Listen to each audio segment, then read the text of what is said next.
La santé mentale est donc au cœur des demandes de régularisation en France.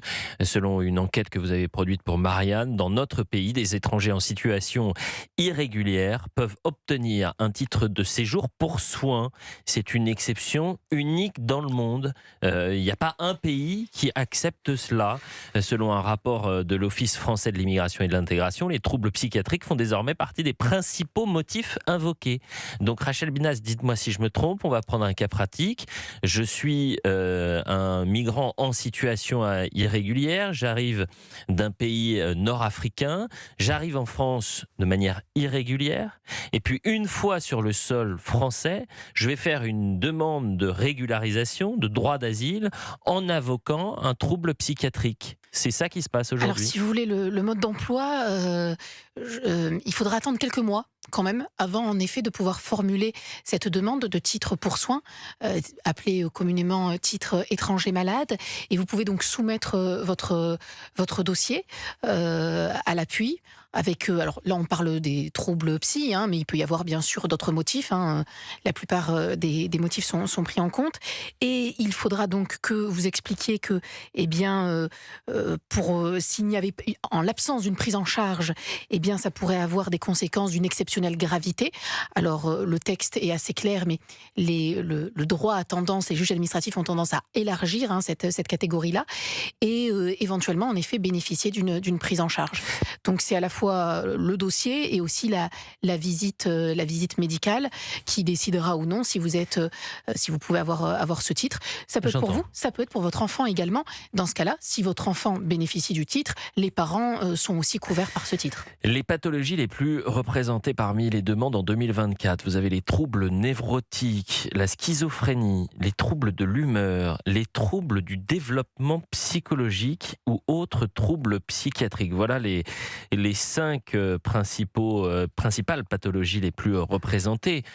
Sur la santé mentale, on sait que par exemple en France, il y a une grande difficulté d'accueillir et de soigner des Français qui sont atteints de troubles psychiatriques. Et aujourd'hui, on constate que via la question migratoire et notamment du droit d'asile, vous allez avoir des individus en situation irrégulière qui vont dire par exemple, j'ai été traumatisé par la guerre dans mon pays, je ne suis pas forcément victime directe de cette guerre-là, mais ça provoque des troubles et je fais une demande de régularisation. Alors, il y a une époque, en effet, alors on est en parallèle, c'est autre chose que la procédure d'asile à proprement parler, mais en effet, c'était le cas, pour tout vous dire, jusqu'en 2017-2018.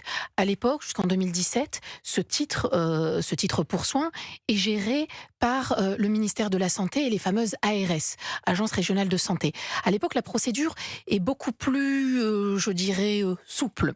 On ne rencontre pas le patient. C'est simplement sur dossier. Et il y a eu, il faut le dire, des certificats de complaisance.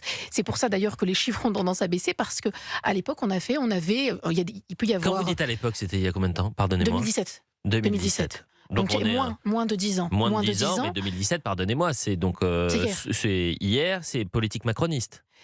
Alors, je pense que Hollande, Macron. ça va au-delà, en fait. Ça va même, ça va même au-delà des clivages politiques. Mais il y avait en effet, par exemple, des Algériens qui se présentaient en disant, je souffre d'un traumatisme lié à la guerre d'Algérie, même si je ne l'ai pas vécu parce que je suis trop jeune directement, et donc je souhaite pouvoir bénéficier de ce titre. Alors, on va être honnête, ce genre de choses, Ce sont on des cas révèle les chiffres. exceptionnels.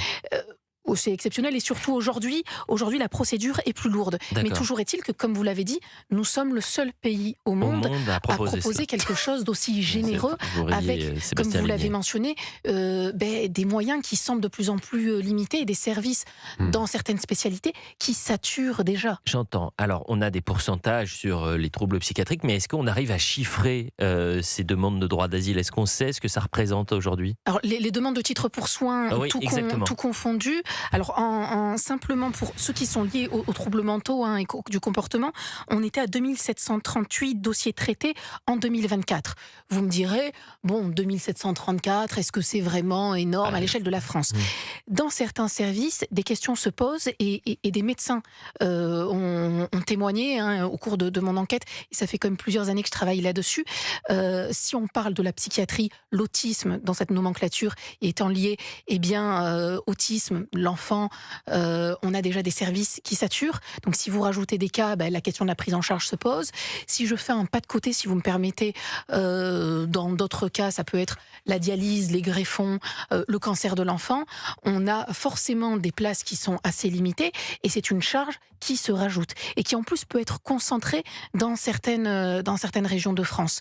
Donc c'est un sujet politique, c'est un sujet social, c'est une question qui aujourd'hui est tabou, mais qui a des répercussions concrètes sur le quotidien des médecins et des patients. Sébastien Ligné. Ce qui est intéressant derrière cette enquête, c'est l'idéologie que ça dévoile, c'est-à-dire cette idée que la France est le grand guichet social du monde entier, c'est la Marianne très généreuse, qui va tendre la main à absolument tout le monde. En effet, accueillir des patients, même si on part du principe que ces patients sont vraiment atteints de cas psychiatriques. Et j'ai tendance à croire que pour une certaine partie, ils s'en servent un petit peu. Et que finalement, oui, c'est plus difficile de diagnostiquer un trouble psychiatrique qu'un trouble physique. Donc peut-être que certaines personnes s'en servent. Mais imaginons que toutes les personnes soient réellement atteintes de troubles psychiatriques. Est-ce que c'est à la France d'accueillir ces gens-là, alors qu'on a déjà quasiment 90% du territoire français qui est considéré comme un désert médical? Est-ce que sincèrement la France doit les accueillir? Mais c'est la même idéologie partout. Moi, je préfère rester sur les troubles psychiatriques que d'aller sur le terrain des maladies qui sont extrêmement lourdes.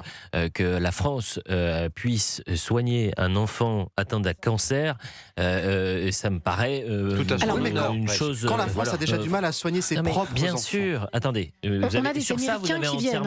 On a des Américains, des Japonais, puisque vous avez entièrement raison sur le fait que déjà soigner un cancer, être au plus près des Français qui sont atteints d'un cancer, c'est déjà difficile, faute de bras, faute de moyens.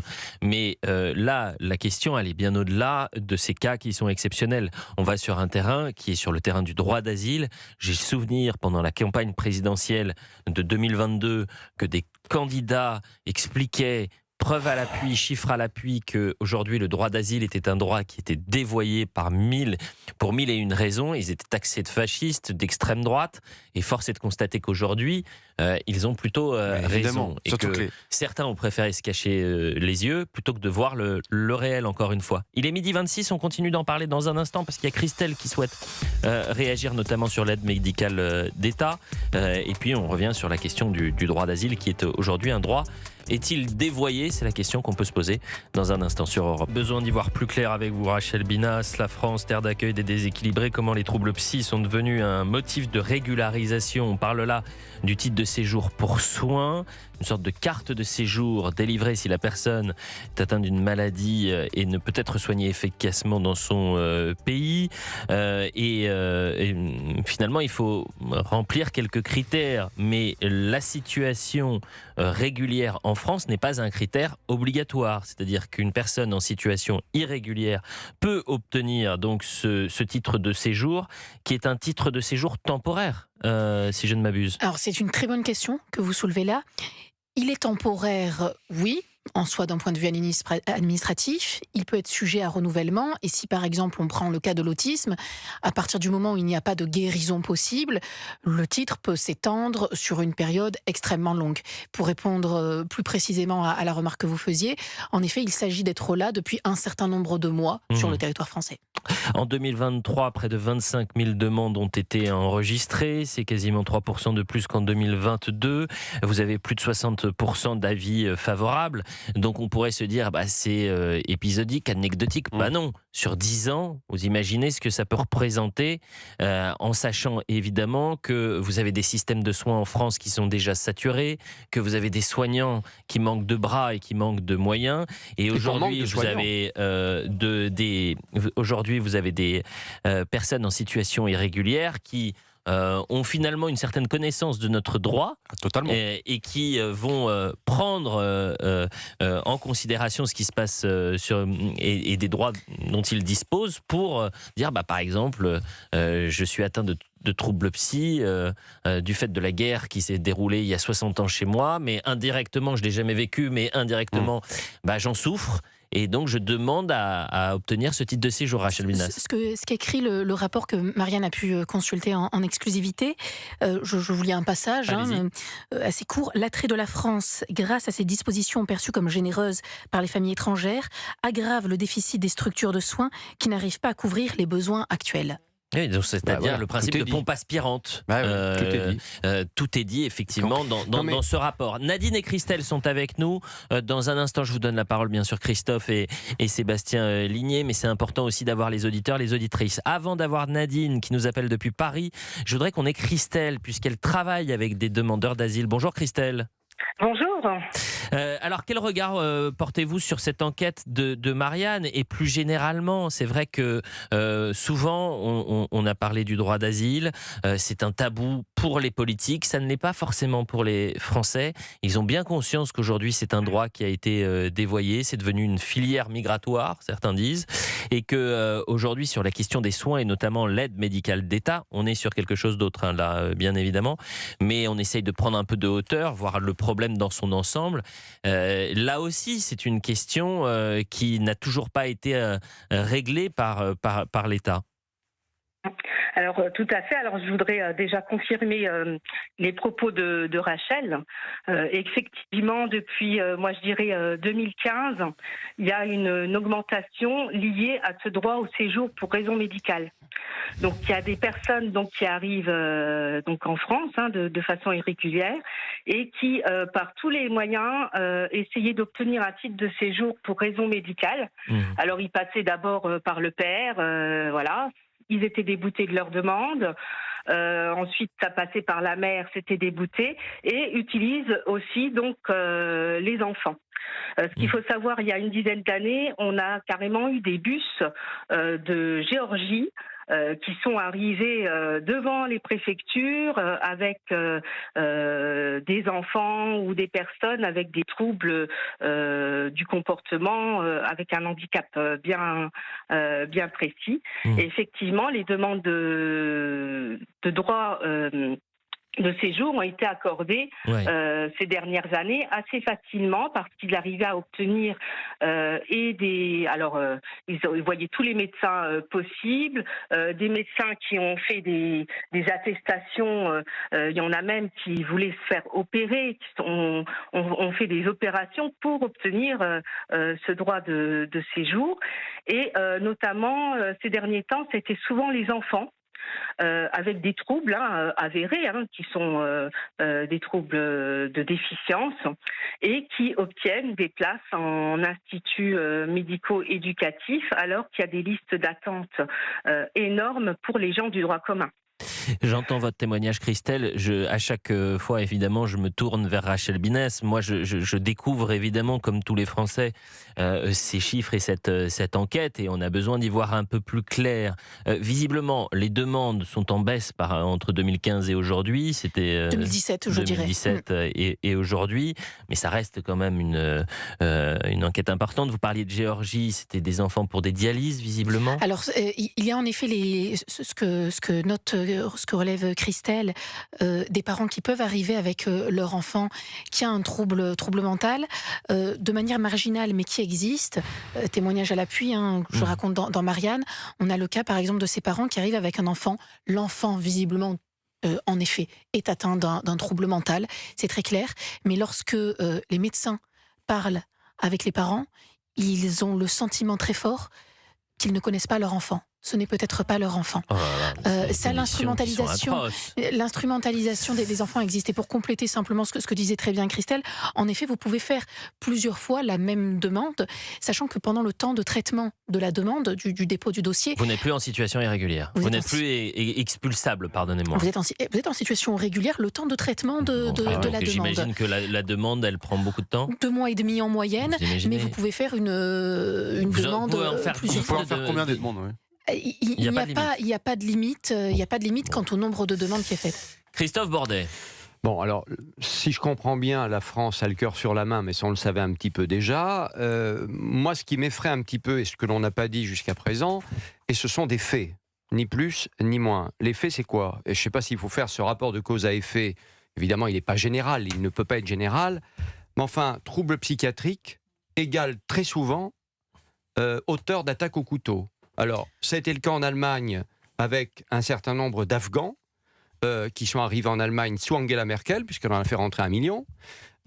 Attaque au couteau en Allemagne, la plupart du temps, ce sont des Afghans. Ils ont des problèmes psychiatriques. Attaque au couteau en France, on nous dit ah oui, mais ils ont des problèmes psychiatriques. C'est quand même pas très rassurant. Moi, je vais vous dire un sujet que je connais bien. Dans une grande entreprise française qui fait de la restauration collective et qui embauche un certain nombre de gens qui viennent notamment d'Afghanistan, pas que, qui ne sont pas toujours en règle d'ailleurs, il faut le dire, et qui se retrouvent dans une difficulté en coulisses qui est absolument invraisemblable. C'est-à-dire que quand vous avez des employés qui sont étrangers et qui finissent par régler leurs comptes en coulisses entre eux, avec des sabres, oui, mais là vous prenez, Christophe, que vous êtes responsable du personnel, Christophe, je peux vous dire que c'est très difficile. Faisons très attention à ne pas en faire une des amalgames qui ne pourraient pas en être, mais quand même, c'est une réalité. C'est une réalité. La question, c'est de savoir est-ce que c'est une généralité. Non, c'est une réalité. Donc, vous parlez d'un témoignage. Rachel, en un mot, s'il vous plaît, parce qu'après, c'est la publicité. En un mot, alors je vais très vite. Il y a une différence entre les fanatiques qui peuvent être responsables de leur acte et vous pouvez leur donner n'importe quel traitement. Ils ne changeront pas, des schizophrènes qui peuvent être stabilisés, qui, dans la majeure partie du temps, quand même, ne sont pas dangereux pour les autres, lorsqu'ils peuvent l'être dans les affaires que l'on connaît, peuvent être stabilisés avec des médicaments, c'est important. Maintenant, un mimétisme existe parfois chez certains, c'est-à-dire avoir des fanatiques, certains schizophrènes qui sont sensibles à l'actualité, à ce qu'ils voient et ce qu'ils entendent, peuvent commettre des actes semblables à ceux des fanatiques.